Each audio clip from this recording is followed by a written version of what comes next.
What's up, everybody, and welcome to episode 3 of Growing Up Gaming, your weekly podcast where we meet a person of the internet to discuss their childhood with gaming and how it inspired their lives today. My name is Mitch Power. Thank you guys so much for your continued support. Hopefully you have subscribed to one of the outlets, whether it's iTunes or Google Play or Stitcher or all of the above. I really appreciate you guys' support. Hopefully you guys are leaving me feedback so I make these episodes better each week. This week, we do have our guest. His name is Sam Atherton. I actually met this gentleman through the internet. I put out the post on the Kind of Funny Facebook group. Basically just said, hey, here's the concept of the show. Here's what I'm trying to do. If you want to be a guest, send me a message. And he was one of the first people to respond back. So we talk about how he grew up gaming and what that was like for him. Don't forget to share the episode with your friends. Hopefully this show gets shared. More people hear it. More people send me the tweet to be on there. If you do want to be on the show, send me a tweet at MitchPower1116 or the podcast Twitter, which is GUG Podcast. Without further ado, let's get started with Sam Atherton. How old are you? I am 26. Okay. I'm so happy I'm not talking to somebody yet who's like 17 and they're going to tell me their first system's like, my first system was a PS2, and I'm just going to cry. Like, I won't be able to deal with that. Like, when somebody tells me that, I'm going to be real bummed out. I'm just going to be like, oh, God. I can't. I should just put an age limit, like, must be 27 or 26, 25 or older. You had to have experienced an NES around the time, not when it was hip and cool, when you got an NES Classic. Oh, yeah. No kidding. Can't do that. You have to have NES experience on it. You have to have a CRT TV in your life. You can't. Oh, man. You can't be old enough to not know what that is. Like, if you're that young, you haven't grown up yet. I'll wait till you're 30 and then I'll have you on the show. So when did it start out for you? How did you actually get to start to doing the gaming? Man, I remember my dad bought a Super Nintendo for us. And that was like my first gaming console. And we would play Yoshi's Island. There you go. That was, oh man, played the shit out of that game. Absolutely. So Super Nintendo. So obviously, did you have like siblings with you where you did a bunch of co-op stuff back in the day? Because that was obviously the big thing back then was couch co-op. Now, you know what I mean? Yeah. Now that very, very rarely ever exists. But did you have siblings with you? Were you kind of like the person steering what games or what dictated stuff, or was your dad into it as well? Yeah. So I'm an only child. Oh, well, lucky for you. Good for you. Yeah. Yeah. So not a ton of co-op, but you know, my dad and I would play like Yoshi's Island. Was our jam. That's we would awesome. like spend nights playing that, and then you know, I had a friend, and we would play like Teenage Mutant Ninja Turtles, and like we would like, you know, trade off the controller and stuff. Of course. No, dude. Like, well, lucky for you, you were an only child. You didn't have to share your stuff. Oh, like, yeah. I had 2 sisters, and it was like, share with your sisters. Just, all right. At least I was the oldest, so I tried to dictate what we got as far as the games and stuff goes, you know? Sure. So, did your dad do a lot of gaming with you then, because you were kind of like an only kid, or did he was just like, here's a bunch of games, have fun, because you're an only child, and you get as much as you want? A little bit. Like, it was definitely only the Super Nintendo. Because, like, you know, afterwards I went to PlayStation. And you jumped ship one system. You're like, Sony. After one system. No, it was like, I remember I saved up and I had the chance. It was like, I could buy an N64 or I could get a PlayStation. And for some reason I was like, I gotta go with the PlayStation. And that's what I got. And at least you went that route, because I had NES, like, I remember that, but then I went the Genesis route. Ooh, okay. Yeah. It's funny because you look back now, and I always ask the people, like, were you a Sega kid or Nintendo kid? Because, you know, there was always, in my neighborhood, we were mostly Genesis, like, all my friends had Genesis, but then there was that weird dude who, like, sometimes came over. He's like, I got a Super Nintendo, guys. Let's go play this. And I'm like, man, who wants to play that? We got Mortal Kombat 3 on Genesis. There's all this blood and stuff. Let's go over and play this. But then the worst part is now you look back and realize, like, God, I was wrong. Like, I was so wrong. Like, there's a reason why the NES Classic sells out in stores daily because Nintendo had those staples where Genesis, even like Sonic, you look back and you're like, Sonic's okay. But then you look back at Mario World and you're like, good Lord, Mario World is still so good. Yeah. And it's just, I mean, at least you chose right. I mean, you weren't stuck with Vector Man. You know, you had Yoshi Island. At least you had that, right? Oh, man. Yeah, I remember my friend, he had a Genesis, and he had a, like, Power Rangers fighting game. Yep. And I wasn't allowed to watch Power Rangers. But I would go over to his house and we would play that, and I didn't get any of the references or any of the characters, but man, that game was fun. Like, I remember the best part was my mom was kind of a similar way. She wasn't that strict with Power Rangers, thank God, because I'm like, last time I checked, you can't roundhouse kick somebody and have sparks fly out of their chest or anything. But like, I remember for me, it was Mortal Kombat, you know, because every mom saw Tipper Gore lose her damn mind, like, these games, they're going to cause people to kill people. And then I remember it was just Mortal Kombat. Everyone was like, no, you know, Mom was like, you can't play that. It's just way too violent. And then I remember my uncle, like, getting me Mortal Kombat. He didn't care. He's just like, no, we're going to get you Mortal Kombat. Like, every game. It was funny because it just seemed like, you know, he got me that for my birthday because it was always like, in the summers, I would always go to Texas where my mom's family was. We'd go out there for like a month, and it was always my birthday around that same time. So he'd just be like, obviously every kid, it's like Christmas, birthday, those are the times you get games unless you actually worked and saved your own money and stuff. It was just like every year it's like, what game you want for Christmas, what game you want for your birthday. And I was like, Mortal Kombat. My mom's like, no, you shouldn't get that, you should get this. And my uncle's like, no, we're getting you Mortal Kombat. So that was always good stuff. Dude, not watching Power Rangers when you were a kid, the worst part is you can't watch it now because it's god awful. I don't know if you've ever gone back and watched. Yeah, I didn't get all the excitement behind the movie. I was like, this looks kind of dumb. Yeah. Well, the worst part is people who remember Power Rangers back in the day remember it so fondly because they were 6. And in your head, it was so good. But then my son, who he was around 6 when he started getting into Power Rangers, they were all Netflix. And I was like, yeah, kid, cue them up. Let's go. Let's start watching them. And I remember watching it and I'm just like, dude, this is really bad. Like, I felt so. Now I look back and feel bad for my mom because, you know, I was like having her drag me to the movie theaters to watch that Power Rangers movie, the first one. And it's just, again, nostalgia makes people think it's so good. But then sometimes you have to just go back and look and just realize it's not.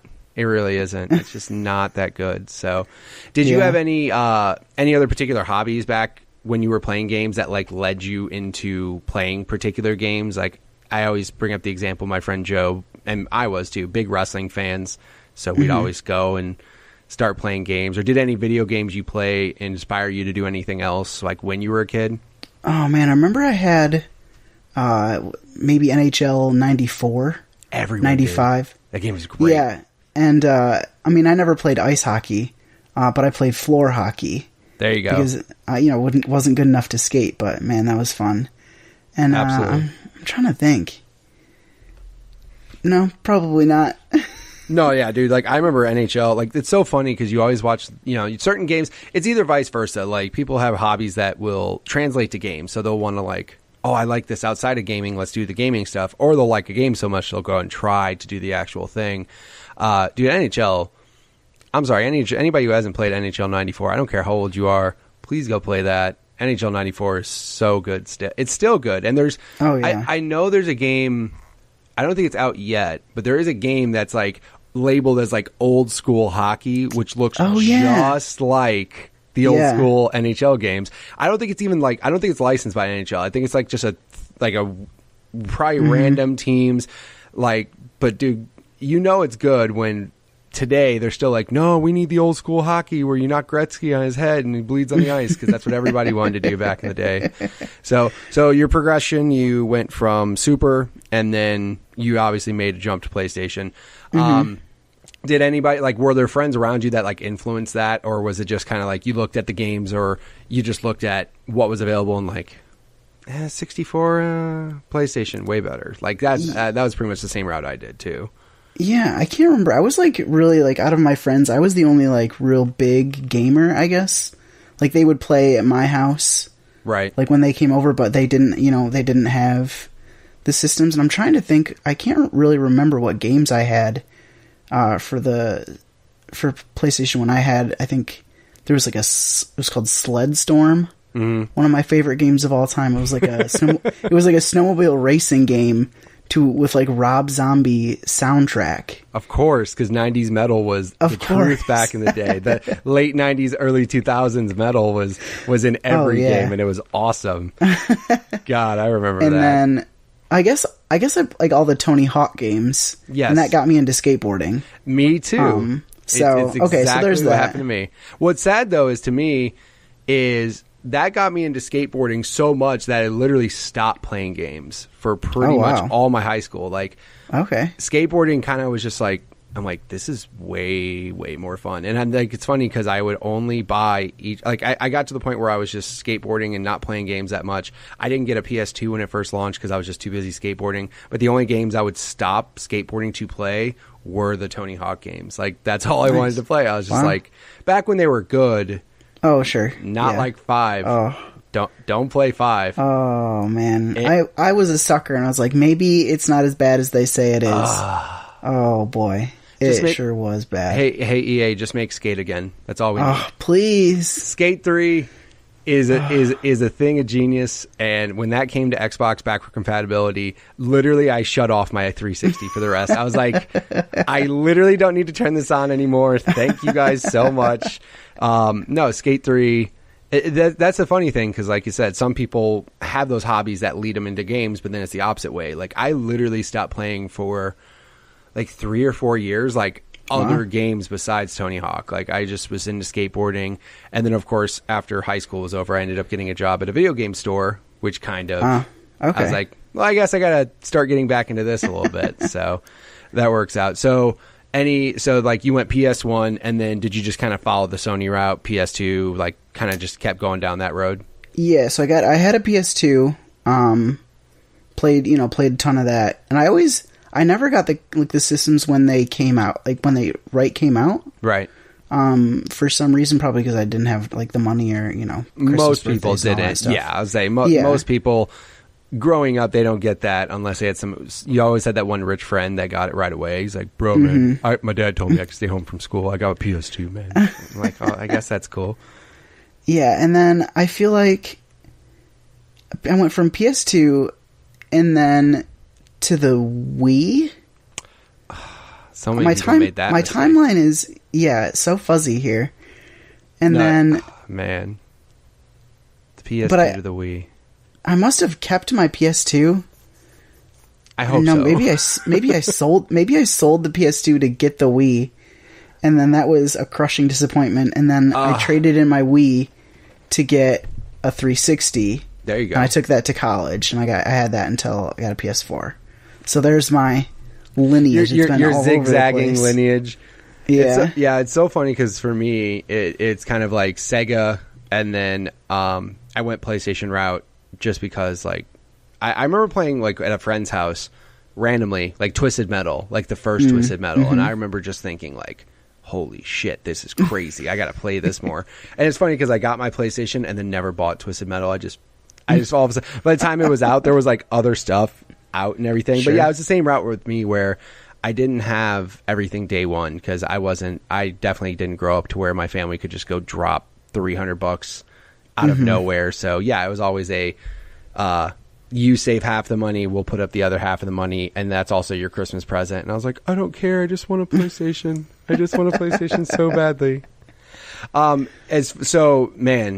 you zigzagged all over. So you went Nintendo, Sony, and then you kept Sony, and then you went Nintendo again. Did that transition to the Wii, man? That was it was hard to find, because I was like calling all of the local GameStops, like, hey, you got a Wii? And finally I got one, and then I played Wii Sports. Everybody has that response after about 3 months with it. There's like, there's a story that's on Sean's podcast that I won't tell again, but basically I pissed off a friend so much that he made his gamer tag "I hate Mitch Power," and that is still his gamer tag to this day. And oh man, it's fine. It's funny. It's one of those like he was super mad at me because I was one of those dumb kids where I was like, he's like, bro, we're all getting 360s. You should get 360. And I'm like, no, I'll get a Wii. Stupid. Oh, stupid. Man. It was so sad because same route. Like thankfully I stopped working at Game Crazy. I used to work at Game Crazy, which do you know what that is? Like, not a clue. I can imagine. Basically, it's just like GameStop, except for it was connected to Hollywood Video, which is like a rental chain where they used to, it's like Blockbuster. Okay. But anyways, yeah, thankfully I left Game Crazy right after like 360 was my big one where people were calling all day long. Like, yo, you guys got 360. Thankfully, I quit before the whole like Wii nonsense craze because I remember calling every store. You guys, like, that had to be the worst 2 years of every game store employee's life. Like, just getting calls. I can't even imagine. All day. You got a Wii. And of course, Nintendo was like, we can't make enough. All right. you guys would ship like 6 to a store each month. It was like real sad, which is kind of, I'm not going to say, at least I will say Nintendo's doing better with the Switch now because I shockingly went into a Target the other day and there was just some there just hanging out. And I was like, oh, that's new. You know, I thought they were going to go the NES Classic route and just make people kill each other or pay eBay prices. But no, I just walked into the store, and then the other day I went to a Walmart, and there's one sitting there. So I'm just like, at least they're hopefully doing better. Hopefully, as far as not creating that artificial. Because, the worst part was, I know people that bought a Wii, they didn't even want one. They were just like, they saw it, and they were just like, oh my God, I got to get one. There's that Wii that everybody wants. I want to get one. And then, of course, they got Wii Sports, and then, all the awful accessories. At least Zelda came out for it, which that was the one game that thankfully made me, like, somewhat justified the purchase. But yeah, dude, so I'm super glad about that. So you went the route of Wii, and now you have a PS4. Is there any games that you can think of that influence, like, what you play today, or can you think of any games that made you sick of playing a certain game genre that you just don't want to touch anymore? Ooh, I was really big into the Call of Duty series. Of course. And especially if you had a 360, that was like the hotness. And then it must have been Modern Warfare, the one after Modern Warfare 2. That would be Black Ops. Yeah, Black Ops, I fell off the train. I was like, these aren't that fun anymore. Right. I was also a big PC gamer. Like, throughout high school, like, I played a ton of MMOs, and, like, I played Battlefield 2 for a long, long time. Man, that game was fun.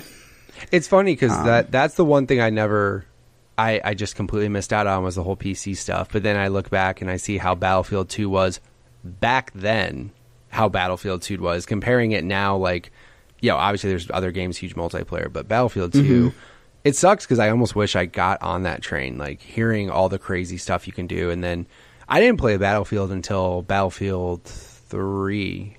I didn't play 1942. I didn't play any of those. I just jumped straight into, like, 3 when that came out for... It was 4 that came out on Xbox One, right? Yeah. I didn't even start. That was when I actually started playing Battlefield 4, which sucks because that game was broke as hell for like a year. That game was super broke. That was so awful. And I wanted to love it so much. And again, that was the game I like bought my 360 or bought an Xbox One day one, and I got like Dead Rising, Assassin's Creed, and I was like, Battlefield 4, man, you could blow up skyscrapers. This will be amazing. And then, like, that game was broke for 6 months. I was like, man, this is bumming me out. Well, I remember my mom bought me Battlefield Vietnam when it came out, and I didn't know that it was a multiplayer game.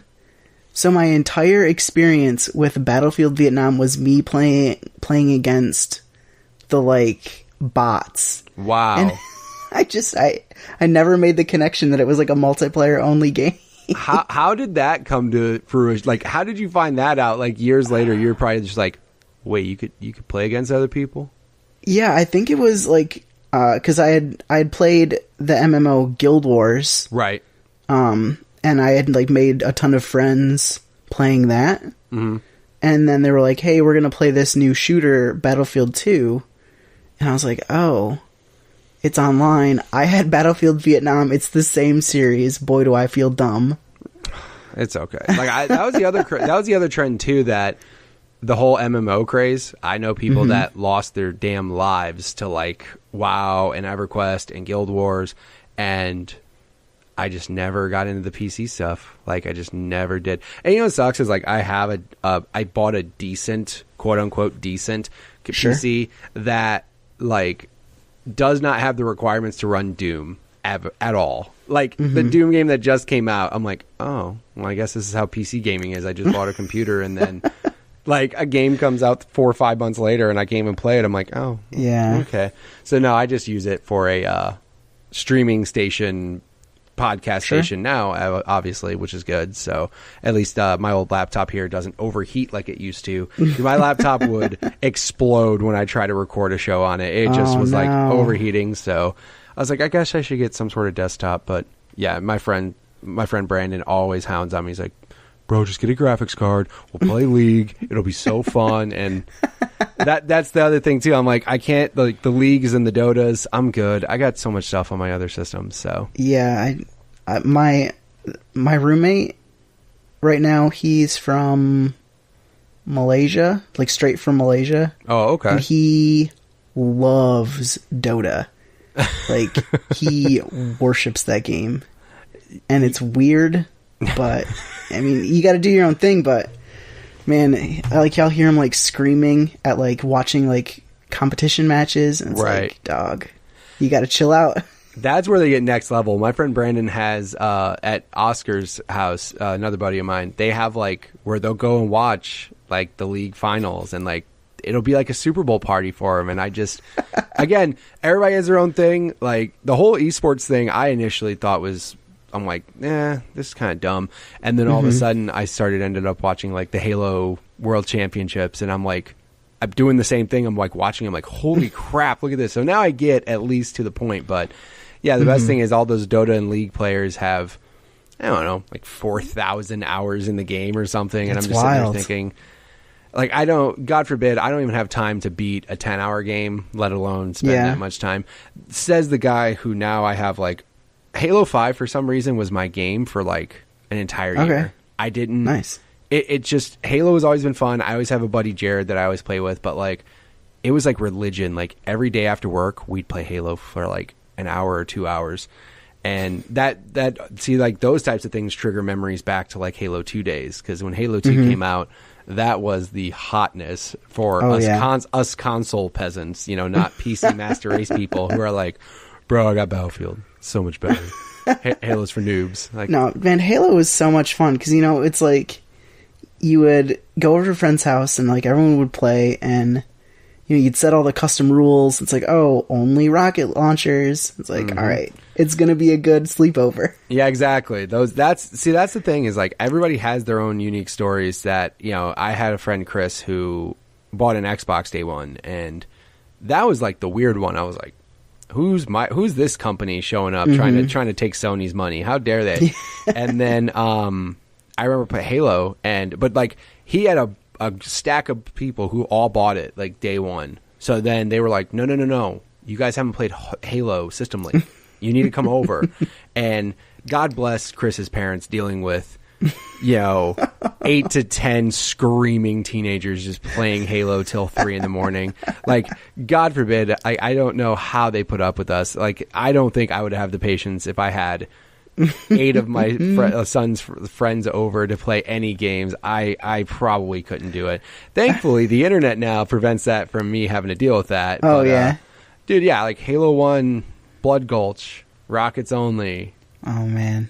It's that right there. That will just blow your head apart with memories of, you know, fun times and almost fights breaking out and cussing each other out across the house, because that was always fun.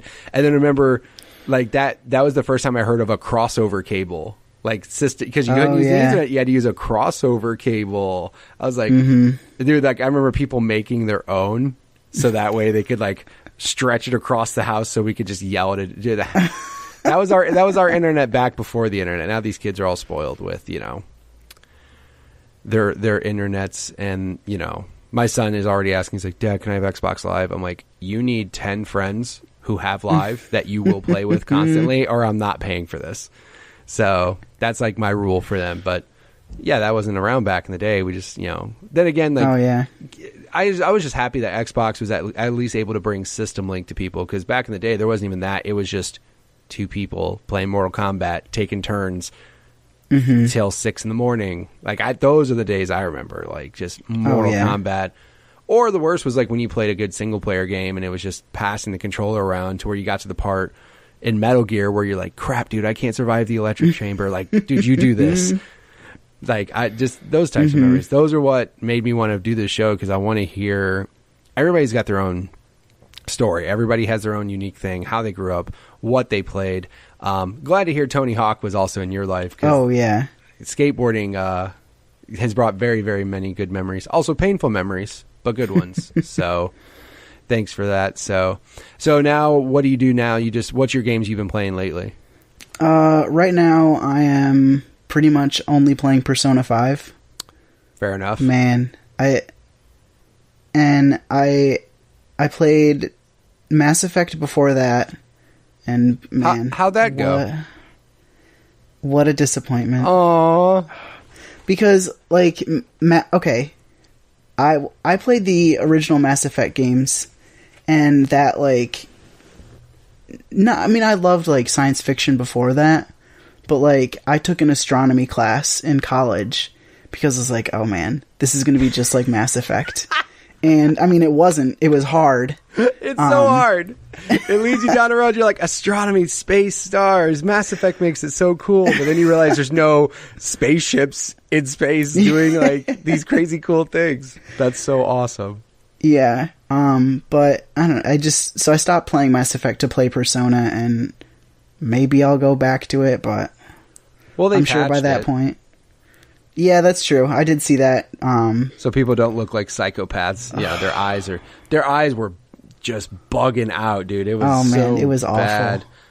But again, the one thing I can say, and people groan at this, I've never played Mass Effect.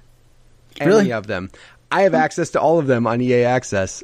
I'm telling you, man, they're good games. The first 3, what a story. I know, and I've never heard any.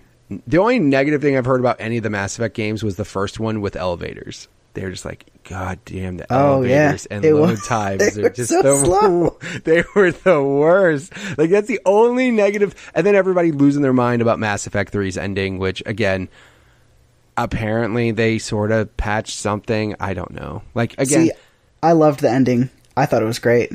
See, some people were cool with it. I mean, it's just the internet. The internet bitches over everything, so. Yeah. What are you playing right now? Lately, I beat Horizon, which is phenomenal. Like, talking about, I know it's crazy, but sci-fi stories, if you haven't played Horizon, that's so far my game of the year. Then again, I haven't played Zelda. Still kind of holding, like, I literally just traded in all my Wii U stuff. I actually, thankfully, Nintendo, as much as like the Wii U was an abomination, and I was like really bummed out to own it. The games and the systems held their value so well. Like, oh, wow, nice. Like, I was able to trade in Mario Kart and still get like $24 for it. I was like, that game's like 2 years old, and dude, you can't say that about any other PS4 or Xbox game. Like 6 months down the road, it's like, I'll give you $8 for it. Like, oh, okay. But no, I'm just waiting to play that. So I beat Horizon. I've been on a backlog kick lately. Like, because I'm so busy, like full-time job, family. It's weird because some people love the experience of getting a game and playing it forever. You know, they love getting The Witcher and that huge world, or they love those types of games. Whereas I prefer a game if I can beat it in 10 hours because I feel like I actually did something. Like, like the first show I did with Joe, I talked about The Witcher 3, how he loves it and I hate it. But it's an awesome game. It's a fantastic game. It's really good. However, I spent 45 hours on that game, and I did about a quarter of the map complete. Yep. And as soon as I pulled the map out and saw all the X's I didn't do, I'm like, I'm done. I'm done. This game is great. Not shitting on the game. The game is wonderful. It was such a good game, but I'm just like, I could probably beat like 5 other games by the time I do this. So that's how my mindset was. But I've been going back lately and just playing old stuff. I played Unravel, just because I'm like, I started looking on the website. I don't know if you've ever been to it, howlongtobeat.com. I haven't. Wonderful website. It's basically like community driven, where people will go on and just go, this is how long it took me to beat this. But then they have different levels of it where it tells you, this is the story. This is everything you could possibly do in the game ever. Like, this is how long it will take you to 100% complete this, or platinum it, if you want to say that. And yeah, I just started going back and doing that. I went back to Titanfall 2 multiplayer because I felt really bad. Obviously, big Titanfall fan. Yeah. But I played Titanfall 1 on Xbox One because that was pretty much my only game. That was like the one game everybody freaked out getting an Xbox for. Played it so much. And then I felt bad for Titanfall 2 because that game is phenomenal. However, it came out at the worst time it possibly... That was awful. It was if that game came out 3 months later, it would have sold like crazy. But then they're like, no, let's literally throw it between Battlefield and Call of Duty. Why would you do that? And everybody who plays it says it's good. Like, most people will get on the internet and they give Titanfall 2 a chance, and it's so good. So I felt bad because I literally played it for like a couple hours, and I'm just like, man, dude, I need to go back and do that. So I just been trying to do that as my multiplayer right now. Just going through the backlog. I want Prey so badly. So looks badly. Pretty good. It's coming out in like, I think 2 weeks or something. But I've gone on complete media blackout where I saw the one trailer, and there's even a demo coming out for it, and I don't want to touch it. It's supposedly like the first hour of the game, but I don't want to bother. I'm just, same thing with Mass Effect. Like, I had the Mass Effect Andromeda trial from EA Access early, and people were losing their mind, and I downloaded it, but then like 2 days later I heard all the just, what happened to this game? What is going on I in was this game? so excited for it. That's the biggest like bummer. It's like, it's crazy too, because the game, when they said no, it's coming out in March, but they didn't show much. They were like, no, it's coming out in March. You guys haven't really shown a whole lot, but don't worry, it's coming out in March. I'm like, I don't know if that's a good sign or not. Yeah, I feel like some games can pull that off, like Red Dead 2. Don't show me any of that. Or show me a little bit. I'll buy tell me it. exists. Don't worry. Just tell me it exists, and that way we can go from there. Like, that's all you need. You just need to know it exists. Like, that's the thing where what Bethesda did with Fallout 4. Here's Fallout 4. Here's an hour of us showing you some stuff. It'll come out in 6 months. Talk to you later. I'm like, every game developer needs to do what they did. Just shut up about your games. Don't go your Watch Dogs Division route where you talk about a game for 4 years and it comes out and it's all right. It's cool. You can't hype it up too much. That's why I love certain games now that are going that route. They're just, they're not showing. Some companies are still going too much. Kojima, stop showing Death Stranding. Just stop. It's like a weird art project where he's like, what can I show without showing anything? What can I show that would make the internet lose their mind for 6 months until I show them another trailer that will make them lose their mind for 6 months? And then the worst, of course, but the thing is, it's just like, that anybody who thinks that game is coming out anytime soon is crazy. That game will come out just like Kingdom Hearts, which I love Kingdom Hearts to death.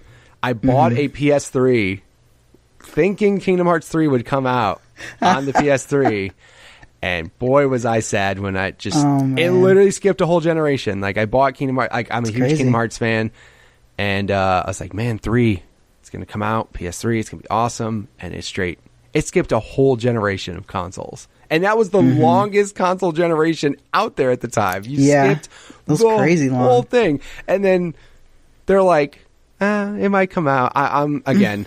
My hopes for games now are starting to get lower and lower because I think too many people get hyped on stuff and then just get nothing will live up to the hype of a game if you keep showing it for years and years and years and years and years, and then it comes out and it's like, Last Guardian, 10 years to make, and it came out and it was a 7. Did anybody think it was gonna like expand their minds and show them new things in the world? No.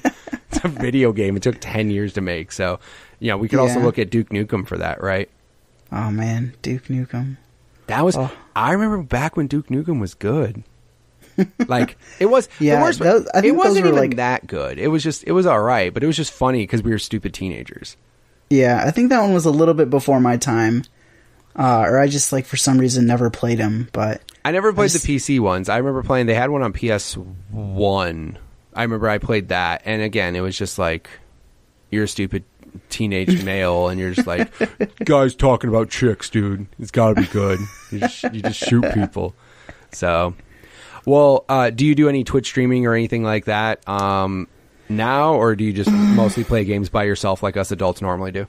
Yeah, the plan was I bought a capture card and I was gonna do this big Persona live stream, and then Atlas was like, we don't want you to do that. What happened? Because I heard there were some crazy rules, but I did not actually read the news article. What is up with them? Yeah, so are you familiar with how Persona the games work as a series? No, so explain. Okay, so it's based on, it's a day, you do day by day for an entire year pretty much. Okay. And it starts in April. That's when the game starts. Okay. And their rules was you can only stream up until July. And it's okay, that's the first third of the game. And it's what's the point? Why would they do that? I think to save so there's no spoilers or something. But it's out there. Yeah. But it's been out in Japan for a year almost. I was going to say, I just thought about that. It's been out in Japan forever. So do they just basically, I wonder what happens. Is it a terms and conditions thing where they straight ban you from Twitch or something? Or not ban you, but I wonder what they would do as far as that goes if you stream something. That was what they were threatening. It was we'll ping your account on Twitch for trade secrets or something. Wow. So I don't know if anything ever really happened with that, and I wanted to play the game more than I wanted to stream it. Sure. So I was well, that's a good crutch to say why I'm not streaming. There you go. Just make it. They made up the law for you. They're no. The only reason why I'm not doing it is because they told me to. Wink, wink. I'd rather just play this and not have to have a camera pointed at me while I do it. But I just bought one of those Raspberry Pi things. It's an emulator. Right. And so I really want to start speedrunning games. That works. I love watching those on YouTube and Twitch and stuff, and it's so crazy how good some of these guys are. So I've been trying to learn the Mario, the original Mario speedrun, and they make it look so easy, but man, is it hard. The worst is when you see the people do it blindfolded, and you feel either you wasted your life or they did. There's a very divided line. That's really cool. However, what could you have done in the amount of time that you learned to do that? That the whole speedrunning thing. That's super cool. I love the fact that people. I like it more when people literally break the game. And they could finish a game in 3 minutes that normally would take 16 hours. It's nah, bro, you just walk into this wall crooked while holding this item, and then boom, you're at the final boss. Yeah. What? How does that happen? That's the more intriguing thing to me. So at least you went the route with the capture card where I do the streaming. I bought this computer to do the streaming, but and I bought a webcam and I bought the mic and all this stuff. But I mean, I didn't even buy the capture card. I do the streaming through OBS where I just use the remote play apps. Oh, so sure. The Xbox streams through the Xbox app. PS4 has the remote play app, program on your computer. So that's how I do it, which for the most part is okay, but it's not 100%. But yeah, I mean, the streaming thing's cool, but again, that's a young kid's game. my kids are all about watching other people play instead of them playing, which that's the weird one to me. Like, yeah, you own the game. It's on your Xbox. You don't have to watch somebody you don't have to watch somebody play Ark, Alex. You can just go like play it. You don't have to watch somebody, but that's what they do. So, but again, that's how people are making money, and I have a normal job and they're playing video games to make money. So who's winning, right? Yeah, it's crazy, like how much some of those people make, like from donations and stuff. And it's like, man, why can't that be my life? It would be awesome to have that be your life. But then also too, like the one thing for me is like, I always thought about this. If you go pro doing something you love, when does it not become fun? Like, when do you just start hating it? Like, that would suck, you know what I mean? To have a job. That's why you gotta, I get some people are like, do what you love, like, which is awesome. Like, if you love something to the point where you don't think you'll ever get sick of it and you can make money on it, go for it. But I would have a hard time thinking, like, if I'm streaming all the time, I'd imagine, like, certain times I just wouldn't even want to see a controller or a game. I'd just probably be like, no, I've been seeing this all day. I'm good. But some people are wired different. Some people enjoy all that. So I couldn't do it. So as far as it goes, obviously you have your own podcast as well. Go ahead, promote away. What's your Twitter? What's your Twitch? What's your Facebook? What's your MySpace? What's all those awesome things you have? Oh man, MySpace. I was such a MySpace queen. Jeez. Bro, did you what embarrassing times. Yeah, the best thing is it's like an internet time capsule. Like, if you ever find your login, which God forbid you know it, and then you go back and look at your MySpace, it's literally like the little time capsules that people dig in the dirt, except for it's for the internet, because you go back and realize, man, I listened to some really bad music, or man, I had some really bad... Dude, the worst is, when you open up someone's page and it just blasts some ridiculous music that you don't want to hear. Oh, yeah. Oh, man. So where can people find you at? Yeah, so my podcast is 4 Yanks, 1 Aussie. Such a good name. And you can find us on YouTube and iTunes and all that jazz. We just talk about bullshit and make fun of each other. And you can follow me on Twitter at Superiors Math or Superior Smath. It's a play on Superior Spider-Man. There you go. I love Spider-Man. Did you ever play any of the Spider-Man games from back in the day? Like, well, I remember Genesis had some, and I remember PlayStation 1 had the awesome one where you just shoot webs into God's hands as he just throws you around. I loved that Spider-Man game so much. Spider-Man 2, though, will never be topped. It's literally probably the best superhero game I think I've ever played. It's fantastic. I don't think I ever played that one. Whoa, my God. Yeah. I think the only Spider-Man games I ever played were the Spider-Man 1 and Spider-Man 2 in that series. Right, like they had the sequel on PS1, but like Spider-Man 1, where you were shooting webs into just the sky. You weren't attaching to anything. It's just like, no way, not a chance. Let's just swing across and God will hold us as we go through. No, dude, Spider-Man 2, PS2, that is without a doubt probably the best superhero game I've ever played. It was so good, and that was right when I started working at Game Crazy, when like Spider-Man 2 came out, and it's so, because again, that was a game that you had to have something around you to attach to. Like they kind of like were like, yeah, we get it. Everybody made fun of this swinging on the sky joke. But no, it was just so fun. Of course, it had the stupid fetch quest though. It's like some dumb kid dropped their balloon. It's like, go get my balloon, Spider-Man. Like, hey, little girl, I'm trying to fight Rhino over there, if you don't mind. Like, I'd rather not. I got stuff to do. Yeah, real quick. I got things to do. I can't go get your balloon now, sweetie. Go give me a minute. I'm trying to save Manhattan here. So, well, thank you very much. I do appreciate you being on the show. I will definitely thanks for having me. Promote you in every way, shape, or form. Definitely check out his podcast, which, dude, good name. That's 4 Yanks, 1 Aussie. It's so funny. And it's like, now it's like we could replace a Yank, replace the Aussie. We've been trying to do it since the first episode.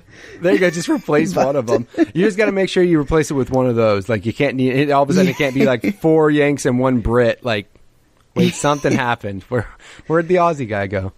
We actually, for April Fool's Day, we did he got a bunch of his friends and we did 4 Aussies and 1 Yank. And like people thought it was real and they're like, oh, finally. Dang! Like, wow, that's like shit. That's where it plays. Like, you always hate that when an April Fool's joke happens, and then like the way they react is definitely not how you wish, and that's funny. What I thought would have been funnier is like if you 4 just pretended to have awful Australian accents, and then the one Australian we do that anyways. Yeah. Oh, I can imagine. You got to make fun of them. Like, yeah, dude, it's the best. That's awesome. Well, again, thank you very much for being on the show. I do. Yeah, thanks for having me. This was a lot of fun. Thank you. Appreciate it. All right, so that was the podcast with Sam. Again, if you want to follow him on Twitter, follow him at Superior Smath. Or you could also subscribe to his podcast, which is 4 Yanks, 1 Aussie. Again, I can't get over that name. It's a pretty awesome name. If anybody out there wants to be a guest on the show, feel free to send me a tweet at MitchPower1116 or send the tweet to the podcast Twitter page, which is GUG Podcast. Again, that is at GUG Podcast. Don't forget to subscribe, rate, comment, share it with your friends. Hopefully we get the word around and get a ton of people on. Thank you guys very much for listening this week. I do appreciate everybody who's out there and gives me their feedback, and I will catch you guys next week.